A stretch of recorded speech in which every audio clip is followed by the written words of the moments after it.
মানে সেটা করতে পারেনি তদন্তকারী সংস্থা, না ইচ্ছে করে করেনি, সেটা আমার পক্ষে বলা সম্ভব নয়। প্রমাণ লোপাট করেছেন, তারও চার্জশিট কেন দিলেন না 90 দিনের মধ্যে তাদের জামিন হয়ে গেল? এটা খুব হতাশাব্যঞ্জক। অর্থাৎ আরেকবার পোস্টমর্টম করলে যে এভিডেন্স পাওয়া যেতে পারত, সেইটা পথ বন্ধ করে দেওয়া। থানার ওসি এবং কলেজের প্রিন্সিপাল সকলে মিলে প্রমাণগুলো লোপাট করতে চাইছিলেন। এই যে ধর্ষণ এবং খুনের মামলাটাকে আত্মহত্যা বলে চালাতে চাইছে। সঞ্জয় রায়কে দোষী সাব্যস্ত করেছেন বিচারক, সেই জায়গায় দাঁড়িয়ে আপনি এই রায় কতটা খুশি? দেখুন, আমি তো কেসটা তদন্ত করছি না বা সুপারভাইজও করছি না, অতএব আমার পক্ষে নিজে থেকে কিছু বলা সম্ভব নয়।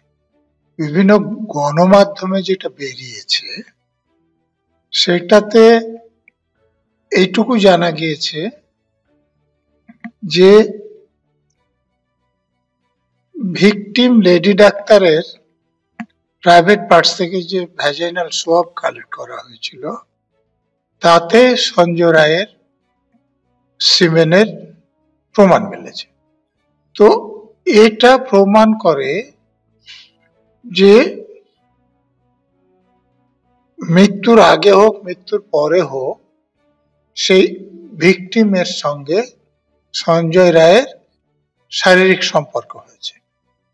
তো রেপটা সন্দেহভাবে প্রমাণ হচ্ছে। এখন হত্যা করাটা কিভাবে প্রমাণ হয়েছে সেটা গণমাধ্যমে আসেনি, অতএব আমি বলতে পারছি না সেটা। কিন্তু স্যার সেই জায়গায় দাঁড়িয়ে অনেকেই তো বলছেন সঞ্জয় একা দোষী নয়, আপনার কি মনে হয়?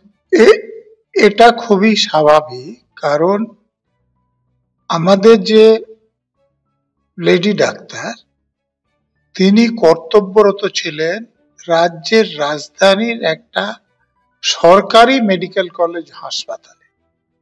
সেখানে বাইরে থেকে একজন লোক আসলো, তাকে মার্ডার করলো, রেপ করলো, চলে গেল। এটা অস্বাভাবিক ঘটনা, যদি না সে হাসপাতালের কোনো লোক এর সঙ্গে যুক্ত থাকে।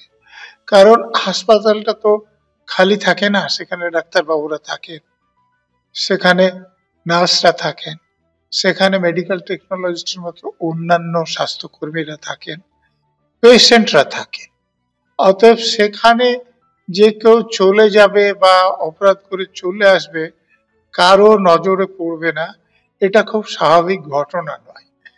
আর একজন সঞ্জয় রায়ের যে স্বাস্থ্যের ছবি আমরা গণমাধ্যমে দেখেছি এবং সেই ভিকটিম লেডি ডাক্তারের যে বয়স এবং শারীরিক অবস্থা, তাতে একজনের পক্ষে একজনকে হত্যা করা খুব সহজ নয় এবং একজনের পক্ষে কারো সাহায্য নিয়ে তার সঙ্গে বলাৎকার করাও খুব সহজ ব্যাপার নয়।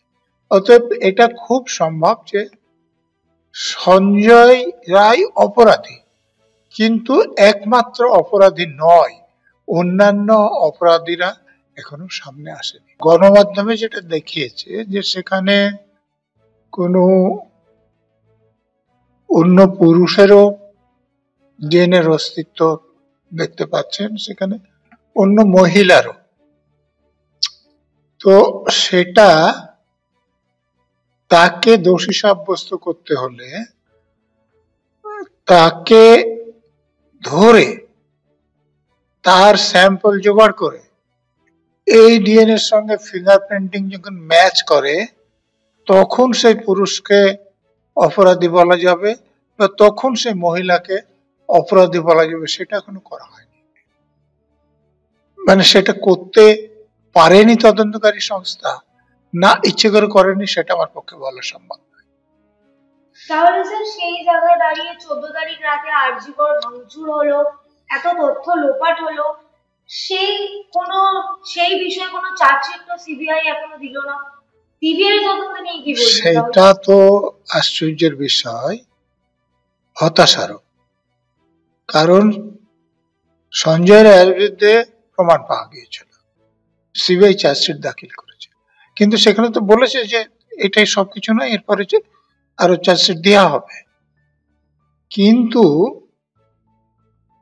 যেমন তৎকালীন প্রিন্সিপাল সন্দীপ ঘোষকে এবং টালা থানার ওসি অভিজিৎ মন্ডলকে সিবিআই লোকেরা অ্যারেস্ট করেছিলেন, তো তাদের বিরুদ্ধে কিছুই পাননি, অ্যারেস্ট করে দিয়েছিলেন।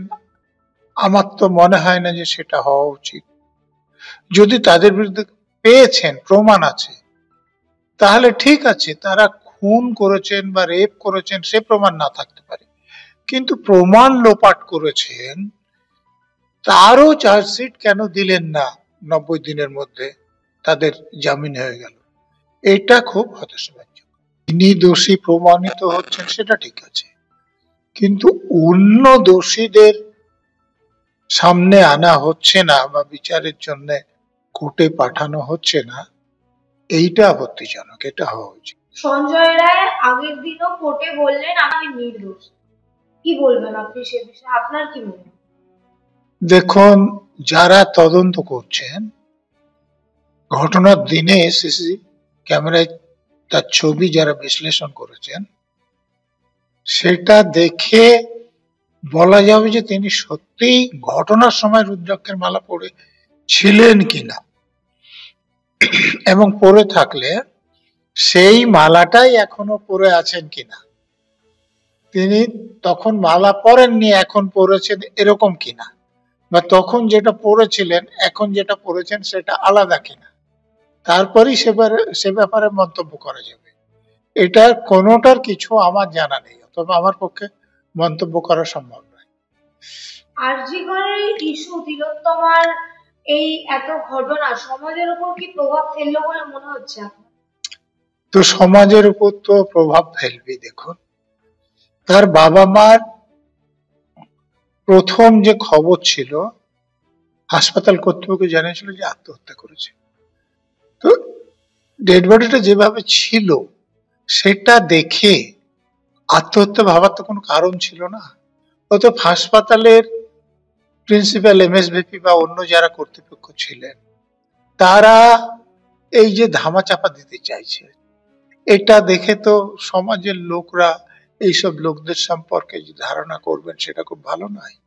তারপরে দেখুন, মার্ডার বা রেপ কেসের পোস্টমর্টম সূর্যাস্তের পর হয় না, মানে অর্ডার আছে, তো সেটা রাত্রিবেলায় পোস্টমর্টম করা হচ্ছে। এবং জিজ্ঞেস করা হলে যে ডাক্তারবাবু, সিনিয়র মোস্ট যিনি ছিলেন পোস্টমর্টম করে, তিনি বলছেন যে তাকে হুমকি দেওয়া হয়েছিল শাসক দলের এক নেতার পক্ষ থেকে, যদি এই দিনই পোস্টমর্টম না হয় তাহলে রক্তগঙ্গা বইবে। মানে এটা তো খুবই মারাত্মক কথা, যে এখনই পোস্টমর্টম করে দিতে হবে। তারপরের ঘটনা আরো মারাত্মক, তার বাবারা চাইছিলেন যে ডেড বডিটা প্রিজার্ভ করা হোক, কিন্তু প্রিজার্ভ করা তো দূরের কথা, পার্টির লোকেরা এবং পুলিশের লোকেরা ডেড বডিটা শ্মশানে নিয়ে গিয়ে অন্য ডেড বডি যারা আগে থেকে সেখানে ছিল তাদের আগে এটাকে নিয়ে গিয়ে পুড়িয়ে দেওয়া হলো। অর্থাৎ আরেকবার পোস্টমর্টম করলে যে এভিডেন্স পাওয়া যেতে পারত, সেইটা পথ বন্ধ করে দেওয়া। তারপরে দেখুন, যে যদি হাসপাতাল কর্তৃপক্ষের কথা মেনে নেওয়া যায়, তাহলেও সকাল 9টা 9:30 ডেড বডিটা দেখা গিয়েছে। এফআইআর হচ্ছে রাত 11:15। এই ধামা চাপা দেওয়ার উদ্দেশ্যের জন্যই তো এতটা দেরি, না হলে হওয়ার কোনো কারণ ছিল না। তারপরে দেখুন, তার বাবা মা যে অভিযোগ করেছিলেন যে ডেড বডি যখন তাদের বাড়িতে, একজন ডেপুটি কমিশনার তাদেরকে টাকার বান্ডিল অফার করেছিলেন যেগুলো রেখে দিন কাজে লাগবে। সে ব্যাপারে তদন্ত করে হতে পারে যে এটার কোনো প্রমাণ পাওয়া যায়নি, ঘটনা ঠিক নয়, তাও বলতে পারে। আবার বলতে পারেন যে ঘটনা ঠিক ছিল, যদি ঠিক থাকে তাহলে যিনি এটা করেছিলেন তার সাজার দরকার ছিল। আমরা জানি না কি করা হয়েছে। দেখুন, আর একজন ডেপুটি কমিশনার প্রেস কনফারেন্স করে মিথ্যে কথা বলছিলেন যে যেখানে সেমিনার রুমে যেখানে ডেড বডি আছে সেটা খানিকটা অংশ ঘিরে দেওয়া হয়েছিল, সম্পূর্ণ ঘর কেন ঘেরা হয়নি তার তো তদন্ত সম্পর্কে ধারণা না থাকার কথা নয়। আবার তিনি ওখানে যে অনেক লোক ছিল সেই লোকগুলোকে দেখে, যেমন একজন লোক দেখিয়ে বলছিলেন যেটা ফিঙ্গারপ্রিন্ট এক্সপার্ট, পরে দেখা গেল যে তিনি একজন পিজিটি, পিজি হাসপাতালের পিজিটি। তো এই যে মিথ্যে কথা পুলিশের লোকেরা কেন বলছিলেন? আর 14 তারিখে যে মেডিকেল কলেজে হামলা, আপনারা নবান্ন অভিযান বা লালবাজার অভিযানে তো দেখেছেন যে পুলিশের লোকেরা চাইলে সেটা আটকাতে পারতেন, কিন্তু আটকাননি। মানে গুন্ডা বদমাশরা সেখানে ঢুকে ভাঙচুর করেছে এবং প্রমাণ লোপাটের চেষ্টা করেছে। কতটা তারা করতে পেরেছে যারা তদন্ত করছিলেন তারা জানে। তো যে এইটা পুলিশের লোকেরা কেন করতে দিলেন? তারপরে এই ঘটনার পরপরই এই যে সেমিনারিয়ামের কাছাকাছি রুমগুলো ভাঙা হতে শুরু করলো।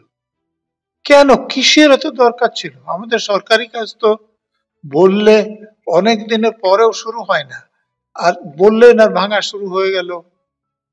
তো এগুলো সবকিছু একটা দিকে ইঙ্গিত করে, এবং সেটা যে এখানে এমন কেউ জড়িত আছেন এই অপরাধের সঙ্গে যাকে রক্ষা করার জন্য পুলিশ কমিশনার, থানার ওসি এবং কলেজের প্রিন্সিপাল সকলে মিলে প্রমাণগুলো লোপাট করতে চাইছিলেন। এই যে ধর্ষণ এবং খুনের মামলাটাকে আত্মহত্যা বলে চালাতে চাইছিলেন।